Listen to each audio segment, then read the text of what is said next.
The JSE easing lower in line with its US and European counterparts on Wednesday after weaker than expected monthly US jobs data.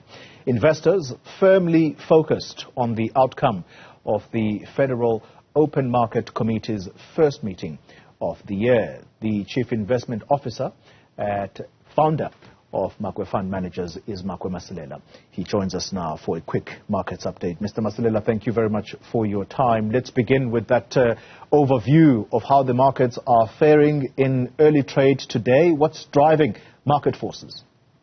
Unfortunately, we opened in the negative and deep into the negative, down more than 1%. And the long and short is that the markets failed to bully the US Fed because we thought that we'll get to push them to start cutting interest rates sooner than later. But they made it very clear that they are not looking to cut any time, whether it's March or so, that the guys still have to fight this stubborn inflation. And we expect other central bankers to do the same.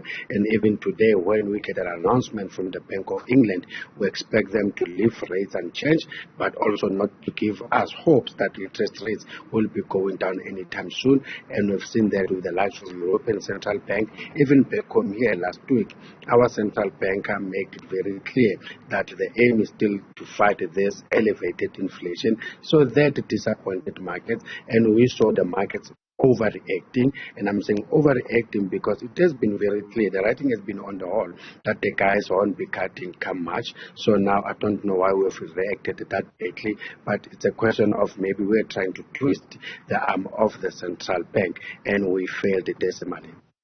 On the commodities front, Mr. Masilela, is there anything worth highlighting there? Definitely. When we expect interest rates to stay higher for longer, we know that interest rates, they tend to be negative for the likes of gold, the yellow metal, because it increases the opportunity cost of holding the yellow metal. But we've seen gold continuing to go up, and we can only think that it's all because of safe haven demand, because of the tension in the Middle East, and also because of a weaker dollar. Remember, all these metals, or mainly most of them, they are priced in US dollars. So if the dollar continues to weaken, then it makes it affordable for holders of other currencies to buy that. And also the red metal, which is copper, we've seen it coming down from the rally that it just had. It was going up at the back of hopes that the Chinese economy will get some stimulus. But so far we don't see that coming through, and we've seen that copper starting to go down because copper itself is an industrial metal, so it gets to do well when economy starts to pick up. Let's talk company news. A very interesting offer has come about. France's Canal Plus has offered to buy MultiChoice for 46.5 billion rand. Talk us through the specs of this offer. I think it's a very attractive offer as a shareholder, because if you look at yesterday's closing price, that's almost 40% premium. So shareholders should at least expect the deal to go through, and we know that this is a non-binding offer for now, up until the guys complete the due diligence. Thereafter, they'll make a firm offer.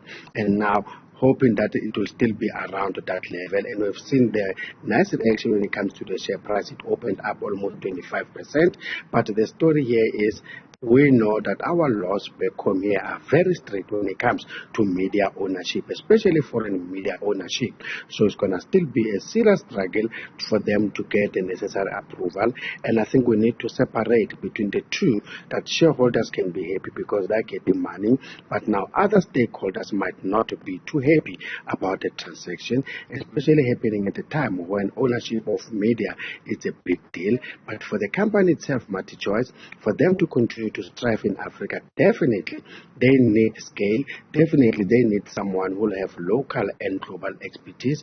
And the very same company has been in Africa for almost 30 years, so you can say Canal, they know what is happening, and that helps them with the expansion when it comes to Africa itself. And MultiChoice happens to be a big player in that market. Very interesting development indeed. Let's conclude with the EOH. It has a pre-closing stakeholder update for the 6 months ending 31 January 2024. Explain that to us a little bit. The guys all are saying is that high inflation, high interest rates have been putting a damper when it comes to the IT spend. And we've seen that inflation at least managed to stabilize, but interest rates are still at elevated level. So when that happens, then you start to see guys at least trying to spend when it comes to their IT. And here we are talking about consumers, we are talking about government or state-owned enterprises and municipalities, and even big corporates. They either delay or they stretch the IT spend over a period of time, but they expect the situation to turn positive going forward, but they still reflect as a possible headwind the uncertainty when it comes to government, given that it's an election year, and that might probably continue to have a damper when it comes to the government IT spend. Makwe Masilela, Chief Investment Officer and founder at Makwe Fund Managers. Thank you very much for that markets update.